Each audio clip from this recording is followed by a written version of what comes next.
Mohammed, hi. So let's take a look at your essays today. It's about employment and whether people should retire after 60. Let's see what you said. Nowadays, there is an increasing number of the population whose age exceeds 60. Some argue that we need to exploit this group as a compensation for the shortage in youth workforce. Okay, I disagree with this view. And I am advocate of the retirement at this age. Okay, how about this? And I advocate, as a verb, retirement at this age. Much cleaner this way. I will articulate the reason why these people deserve, no ing, a restful life at their advanced age. Okay. The commentators who support the extension of the retirement age argue that there is a pressing need to increase the government's revenues in order to be able to pay the pension.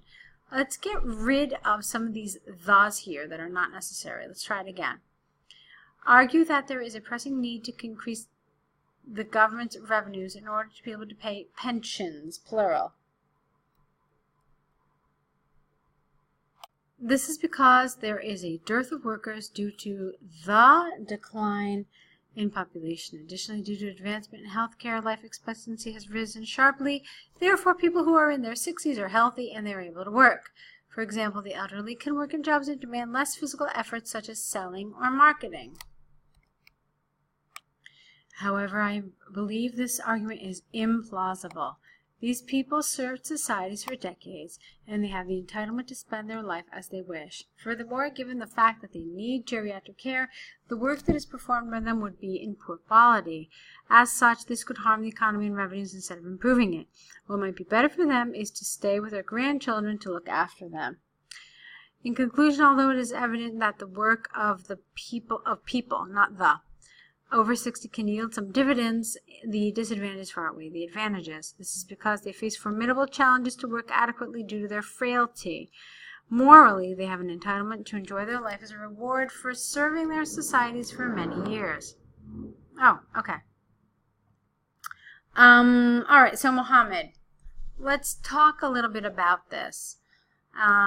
First of all, let's look at the central issue posed in the task. It's saying that it's not right for people over 60 to work. And you know what? It's like as if somebody's saying, you know, all these people over 60 who are working, it's wrong. They should stop. It's not right. It just creates problems for people. Okay? So then, you are now being asked if you agree with this viewpoint, that in fact people over 60 working creates problems and it's wrong, or if you disagree. Now, you said you disagree with, okay. You basically said that you are an advocate of people retiring at this age. Therefore, you agree with this. Okay, now,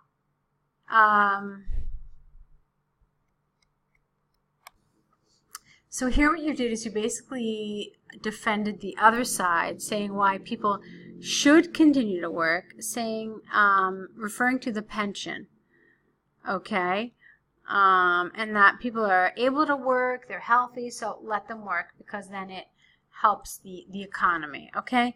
To some extent, that's fine, to some extent.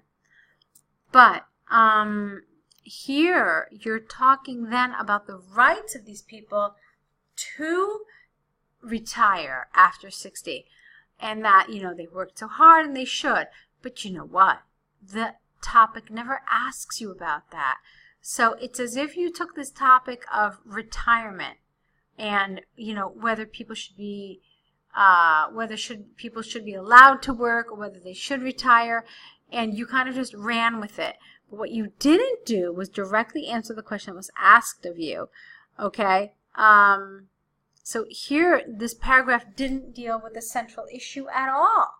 So an examiner reading this might say, gee, you know, Mohammed kind of went on a tangent here. The answer is a little tangential because you didn't really directly respond to the issue placed forward, okay? Again, just to remind you that there is this particular view. Because people over 60 working creates a lot of problems, they should retire. Is that true or is that not true? Do you agree or do you not agree? They create a lot of problems after 60, so they should retire. Okay, so that should be like the crux of your essay, and that should be like your guiding concept. And so your whole essay is going to be built around that and what you answer to that particular question. All right, however, there was some nice language here. There was a lot of good vocabulary, a lot of good grammar. Oops, sorry. Let's try that again. Okay. A lot of good grammar, a lot of good vocabulary. So let's move on to your task 1. Oh, wonderful to see you actually including the diagram. That really helps. Okay. So the graph highlights the number of chips. You don't need to say that, chips. So the graph highlights the number of chips which were sold in France by 2 brands from January to December 2017. Overall, it is clear from the graph that while AMD sales peaked at the beginning of the year, it witnessed a decline by the end of the year. Let's see, AMD. Well, I wouldn't necessarily say that, because the way you said it, it's almost as if it started out really high and then kind of consistently declined. That doesn't appear to be the case at all. It appears that it had a lot of fluctuation, but it had some really good months between July and October. So I wouldn't have said that. Darn it, why does that keep happening? I wouldn't have actually said that for my overview. It just doesn't feel terribly accurate. Conversely, although Intel chips were not popular at the commencement of 2017, sales improved gradually, except a sharp drop in the middle of the year, and that's Intel.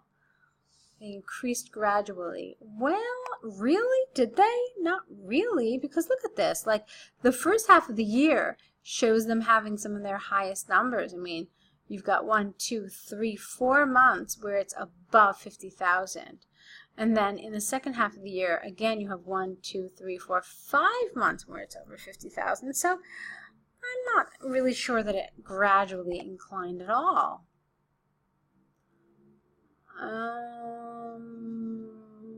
Okay, so looking at the sales of AMD, we can notice that while the company achieved its best in February, it did not sell any product in June. Furthermore, the first half of the year, in which the company experienced the best month, the total sales were less than the second half. Okay. There's no data here, and that makes me nervous. Okay, when you get into your detailed paragraphs, you do need to provide some figures, some numbers, some whatever. Okay, and so far I haven't seen any regarding the whole paragraph, the whole AMD paragraph. Okay, moving on. However, Intel, you didn't need company, in contrast to AMD, sold the biggest amount of chips in June. Similar to AMD, the second half of the year was more profitable since the company sold more chips than the first 6 months of the year. What could be observed from the graph is the inverse relationship between the sales of the two companies, plural, in the middle of the year, particularly in the months of May, June, July. All right, so Mohammed, guess what's happening? There is zero data here, nothing. And so this would really create a problem for your writing and your task achievement score. If you look at the band descriptors for task 1, you'll see it does say something about data and whether you include it or not. You did not. There's like no data here at all. And so that's a problem, and I want you to fix it. When you revise these essays to send them back to us, make sure that you do include some meaningful data here, because that was probably the biggest weakness. Okay, so that's the end of this correction. I hope it was helpful for you. I hope I'll see very soon some new essays from you. Don't forget about your error correction list as well. Okay, so with that, good night, and I wish you lots of luck with your writing.